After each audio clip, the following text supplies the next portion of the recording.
Assalamualaikum warahmatullahi wabarakatuh. Perkenankanlah kami mempresentasikan laporan kegiatan PKL di Apotek Universitas Ahmad Dahlan pada periode 29 Maret sampai 10 April 2021. Adapun kelompok kami terdiri dari Kusnul Wahyu Safira, Dita Novarina Amaranto, Farah Nadiatus Salwa, dan Fatimah Rani Susanti. Latar belakangnya, apotek merupakan salah satu lahan praktek yang berkaitan erat dengan kegiatan dan pelayanan kefarmasian. Di apotek, masyarakat dapat mendapatkan pelayanan yang berhubungan dengan obat-obatan. Selain itu, dapat pula melakukan pengobatan sendiri, yaitu melalui obat-obat bebas atau tanpa resep dokter. Pentingnya peran dan tanggung jawab dari seorang TTK, maka TTK harus memiliki bekal ilmu pengetahuan dan keterampilan yang cukup di bidang kefarmasian, baik secara teori maupun praktek. Maka melalui PKL ini adalah gambaran nyata pembekalan dan pengalaman dapat diperoleh bagi para calon TTK. Tujuan umumnya memberikan pengetahuan dan pengalaman kerja praktik, serta memperoleh gambaran tentang seluruh kegiatan yang dilakukan di apotek, mulai dari pengadaan hingga pemusnahan sediaan farmasi. Tujuan khususnya untuk mengetahui pengelolaan perbekalan farmasi di apotek dan mengetahui pelayanan kefarmasian di apotek. Lalu gambaran umum tentang apotek. Definisi apotek menurut Keputusan Menkes RI nomor 1027 tahun 2004 adalah apotek adalah suatu tempat dilakukannya pekerjaan kefarmasian, penyaluran sediaan farmasi, dan perbekalan kesehatan lainnya kepada masyarakat. Sediaan farmasi yang dimaksud adalah obat, bahan obat, obat tradisional, dan kosmetik. Lalu tujuan apotek untuk meningkatkan kualitas pelayanan kefarmasian di apotek, memberikan perlindungan pasien dan masyarakat dalam memperoleh pelayanan kefarmasian di apotek, menjamin kepastian hukum bagi tenaga kefarmasian dalam memberikan pelayanan kefarmasian di apotek. Adapun pengelolaan sediaan farmasi di apotek, yang pertama, perencanaan. Dalam pembuatan perencanaan pengadaan sediaan farmasi, Alkes, dan BMHP, harus diperhatikan pola penyakit, pola konsumsi, budaya, dan kemampuan masyarakat. Lalu yang kedua, pengadaan. Untuk menjamin kualitas pelayanan kefarmasian, maka pengadaan sediaan farmasi harus melalui jalur resmi sesuai ketentuan perundang-undangan. Yang ketiga, penerimaan. Penerimaan merupakan kegiatan untuk menjamin kesesuaian jenis, spesifikasi, jumlah, mutu, waktu penyerahan, dan harga yang tertera dalam surat pesanan dengan kondisi fisik yang diterima. Lalu penyimpanan. Obat atau bahan obat harus disimpan dalam wadah asli dari pabrik. Semua obat harus disimpan pada kondisi yang sesuai sehingga terjamin keamanan dan stabilitasnya. Sistem penyimpanan dilakukan dengan memperhatikan bentuk sediaan, kelas terapi obat, dan disusun secara alfabetis, dan pengeluaran obat memakai sistem FIFO atau FIFO.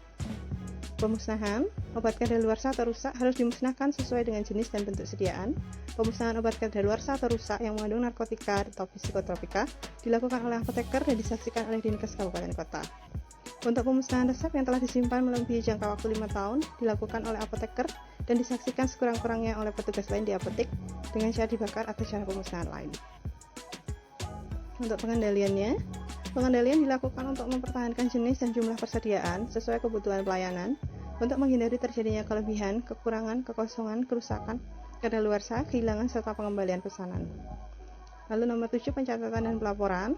Pencatatan dilakukan pada setiap proses pengelolaan sediaan farmasi, Alkes, dan BMHP, meliputi pengadaan, penyimpanan, penyerahan, dan pencatatan lain disesuaikan dengan kebutuhan. Pelaporan terdiri dari pelaporan internal dan eksternal. Pelaporan internal merupakan pelaporan yang digunakan untuk kebutuhan manajemen apotek, meliputi keuangan dan laporan lainnya. Pelaporan eksternal merupakan pelaporan yang dibuat untuk memenuhi kewajiban sesuai peraturan perundang-undangan. Pelaksanaan pengelolaan apotek. Yang pertama, pembuatan laporan keuangan. Laporan harian dilakukan dengan mencatat omset harian apotek, pengeluaran serta belanja apotek. Laporan bulanan dilakukan dengan mencatat omset harian apotek, dikurangi dengan pengeluaran rutin dan belanja apotek. Laporan tahunan dilakukan dengan menyusun laporan keuangan apotek meliputi laporan neraca dan rugi laba. Perpajakan. Laporan perpajakan apotek dilakukan tiap tahun dengan mengisi SPT tahunan sesuai pendapatan kotor apotek. Lalu pelaksanaan pengelolaan perbekalan farmasi. Untuk perencanaan, di Apotek Universitas Ahmad Dahlan menggunakan metode konsumsi. Yang kedua, untuk pengadaan dilakukan kepada distributor dan penyalur alat kesehatan yang memiliki izin resmi agar terjamin keaslian dan kualitas produk. Pemesanan sediaan farmasi menggunakan surat pesanan yang ditandatangani oleh apoteker pemegang SIA dengan mencantumkan nomor SIPA. Penerimaan. Pada saat proses penerimaan, dilakukan pengecekan antara surat pesanan dengan faktur pengiriman. Selain itu harus memperhatikan fisik barang, meliputi barang yang masih tersegel, tanggal kadaluarsa dan nomor batch. Untuk penyimpanan, sistem penyimpanan dilakukan dengan memperhatikan kelas terapi, yaitu obat dalam dan obat luar. Lalu bentuk sediaannya, liquid, semi-solid, dan solid. Stabilitas obat, misalnya obat yang penyimpanannya memerlukan suhu khusus, dan disusun secara alfabet. Selain itu, penyimpanan obat juga dilakukan dengan menyesuaikan golongan obat, yaitu untuk obat bebas, obat terbatas, dan obat tradisional disimpan pada rak bagian depan apotek atau HV atau OTC, dan untuk golongan obat narkotika atau psikotropika disimpan di dalam lemari khusus. Pendistribusian. Untuk OTC diperjualbelikan secara bebas. Untuk OWA, pembelian dapat dilakukan tanpa resep dengan memperhatikan batas penjualan sesuai peraturan yang berlaku. Untuk obat lain, pembeliannya harus menggunakan resep dokter untuk psikotropika dan narkotika. Lalu pemusnahan dilakukan oleh apoteker, disaksikan oleh TTK dan dibuat berita acara.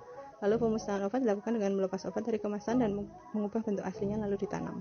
Untuk pencatatan dan pelaporan, pembelian obat-obatan baik resep maupun non-resep dilakukan dengan penginputan ke aplikasi komputer dan laporan rutin narkotika atau SIPNAP tiap bulannya. Lalu pelaksanaan pelayanan kefarmasian. Yang pertama, alur pelayanan resep datang, dilakukan screening, lalu cek ketersediaan obat, setelah itu diberi harga, dilakukan penyiapan, dan jika selesai obat diserahkan kepada pasien dengan diberikan pelayanan informasi obat. Lalu screening resep bertujuan untuk meminimalisir kesalahan, meliputi syarat administratif, kesesuaian farmasetik, dan pertimbangan klinis.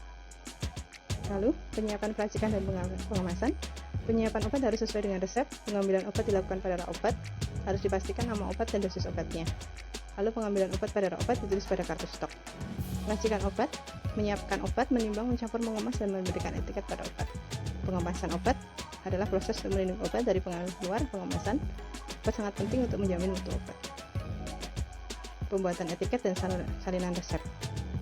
Salinan resep adalah salinan yang ditulis oleh apoteker apabila obat yang diberikan baru sebagian atau obat yang dibutuhkan tidak tersedia di apotek tersebut. Penyerahan obat adalah proses memberikan obat kepada pasien oleh apoteker atau TTK. Sebelum dilakukan penyerahan harus dilakukan pengecekan terlebih dahulu. Lalu PIO, pemberian informasi obat yang diberikan meliputi nama obat, aturan pakai, indikasi, efek samping, kontraindikasi, dan penyimpanan obat. Lalu pengelolaan resep. Pengelolaan resep dilakukan dengan cara menyimpan resep sesuai dengan nomor dan tanggal. Resep narkotika dan psikotropika harus dipisahkan dan penyimpanan resep dilakukan selama 5 tahun. Lalu pengembangan bisnisnya. Strategi agar apotek berkembang. Bekerja sama dengan PPF, melakukan konseling oleh apoteker, melakukan monitoring resep yang sudah ditebus pasien dengan cara home care. Biasanya diadakan promo jika pembukaan apotek cabang baru, mengusahakan harga termurah walaupun jarang mengadakan promo. Kesimpulan, pengelolaan perbekalan farmasi di apotek ALAD meliputi perencanaan, pengadaan, penerimaan, penyimpanan, pendistribusian, pemusnahan, dan pelaporan. Pelayanan resep di apotek WAD meliputi penerimaan resep, screening resep, penyiapan, peracikan, pengemasan, penyerahan obat, dan pemberian informasi obat. Sekian presentasi dari kami. Terima kasih. Wassalamualaikum warahmatullahi wabarakatuh.